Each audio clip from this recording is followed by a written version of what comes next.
Contracts. They're kinda like a gamble, as you're in confidence paying for a player for what he's done in the past, or most likely today, what you expect he'll do in the future. And in the process, as you roll the imaginary dice, you're crossing your fingers and hoping that he doesn't become injury prone or his game doesn't regress over time. And for some, they end up being a bang for their buck, while others, such as the ones I'm about to mention, more closely resemble a dumpster fire. In this video, I'm going to go over the worst contracts in the league today. And with that, here are the top 10 worst contracts in the NHL.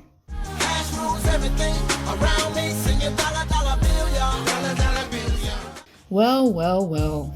I have a feeling we're going to be seeing a lot more of this guy in future contract videos. As a defenseman, after committing to a 5-year $16.5 million deal, has given very little in return. Instead, Johnson has become the brunt of many jokes and insults in Pittsburgh, as he's way more likely to turn the puck over in the defensive end than give a goal on the other. It's pretty much a given fact, guys. And while he is a heavy hitter, I can give him that much.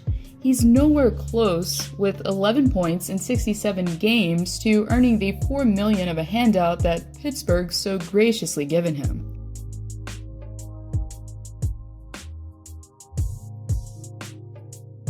And we wonder why Minnesota fans can't have nice things. Well, here's your answer. After many reports trickling down in the media of Parise possibly trading in his green for blue and orange at the deadline, Parise ended up staying in the state of hockey. Currently nearing the end of his 8th year of a massive $98 million deal, the Wild aren't going to get much relief unless Parise is sent packing. After putting up 46 points in 69 games played this season, Billy G has his work cut out for him in getting the Minnesota native to consider waiving his no-movement clause and leaving his home state.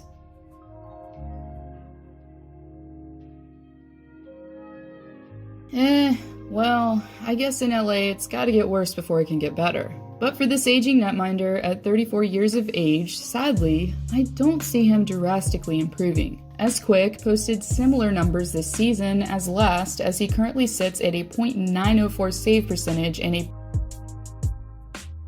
and really, that's not so bad. I mean, it's not the worst of the worst, right? But when you're making $7 million a year to put up mediocre numbers, it's not such a good look for your team. For the Kings, though, thankfully, the contract itself will be decreasing in its yearly payout beginning next year.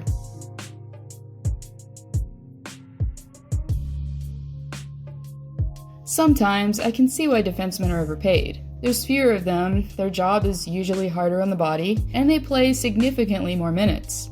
Unless you're on the bottom pairing, like Andy Green. Don't get me wrong, this isn't me throwing the shade at the blue liner. It's not his fault that he's getting paid $5 million to skate less than 20 minutes while putting up Jack Johnson-like numbers. Maybe Lou Lamoriello knows something that Green brings to the team that we don't. Anyways, I guess it makes sense now why Green is playing on Long Island now.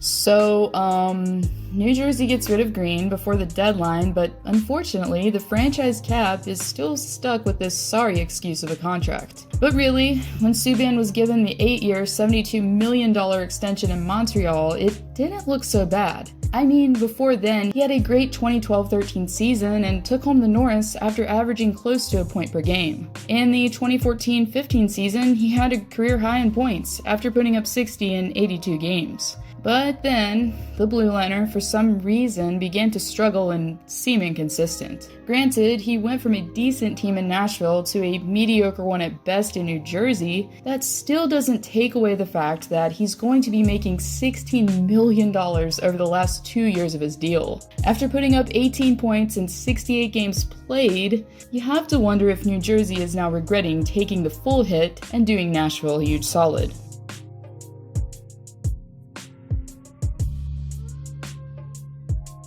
Possibly one of those contracts you just expected. I mean, it's pretty much logic that paying a player $6 million that can put up 20 points a season isn't good for anyone. Don't get me wrong, though, as Lucic at one present time did deserve such a payout, but while the 31-year-old in his massive deal has seemingly been tossed around the Pacific Division, his numbers have continued to worsen over time. Currently in the bottom 6 for Calgary and making close to Gaudreau and Monahan type money, Lucic, despite his fighting expertise, is about as close to dead weight as you can possibly get.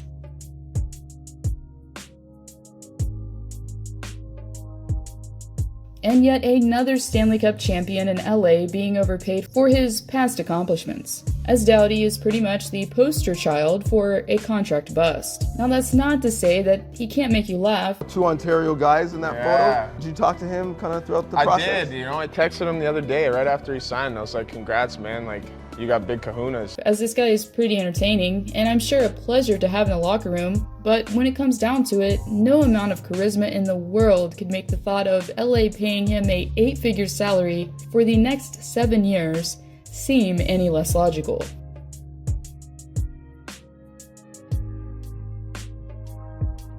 Sometimes you buy something at a higher price expecting that it's going to perform much better than its predecessor. And if this was NHL 20 and Hut, that might have just been the case. 99 overall instead of an 89. They're just going to play better, and it's always worth the pretty penny. Well, for the Florida Panthers, who invested a large portion of their future cap space in a 2-time Vezina-winning goalie and Sergei Bobrovsky, the price was seemingly worth it.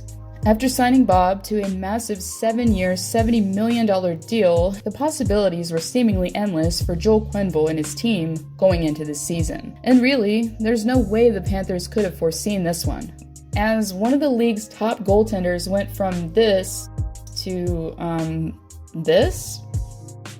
Regardless, we can only hope for the Panthers that Bob was just having an off year, and this deal won't end up being a complete bust.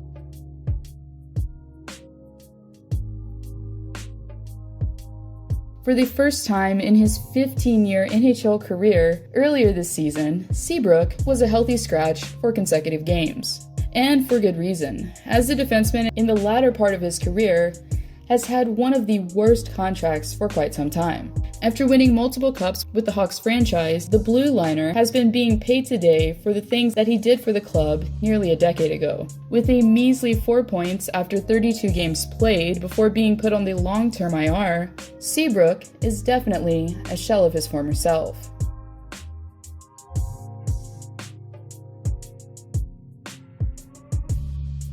This is the guy who I feel some real remorse for. After returning from hip surgery for New Jersey, Schneider was never able to find his game again. Instead, the netminder went from having seasons with under a 2-goal average to having an inflated 3.53 average after 13 games played, earlier in the current one. Granted though, Schneids did get a W in his last 3 starts for the club, but only after he spent a decent amount of time fine-tuning his game in the minors, with the Devils AHL affiliate. Currently in the latter half of the 7-year, $42 million deal that he signed in 2014, the Devils' best hope is that this goaltender can somehow bounce back. Personally, just want to say thank you, boys, for all the love and support. It's been a long year for all of us, but it's been a real long year for me, so it's great to be back. And just want to say you guys have been awesome.